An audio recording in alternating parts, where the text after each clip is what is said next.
Sa initial assessment po ninyo, gaano nakatindi yung epekto nitong taas presyo ng ating produktong petrolyo sa mga magsasaka at mangingisda? Kasi kung makikita natin from mag-apply ng pataba, yung pataba, apektado yan, no? Byproduct oil. So, yung urea, siguradong pataas yan. Kung papatubig ka, araro ka, krudo ang gagamitin. Okay. Pero may problema tayo, yung direktiba ng DOE na hindi pwede ang mga container Oo.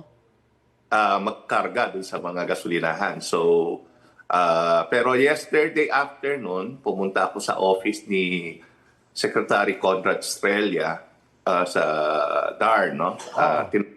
Si Secretary Garin, Sharon Garin, na dapat lumabas ng memo para pwedeng pumarga ang mga folks at mga farmers dun sa mga gasoline station. May mga ulat ho ba na itong mga farmers ay hindi ho binebentahan ng diesel?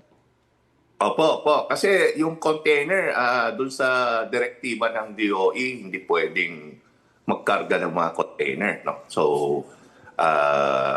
hindi na hindi na anticipate. Yung mga farmers kasi hindi naman pwedeng dalhin yung traktora. Yung Fisher Tama. Fox. Oo. Yung mga Fisher Fox, hindi naman pwedeng dalhin yung bangka dun sa area.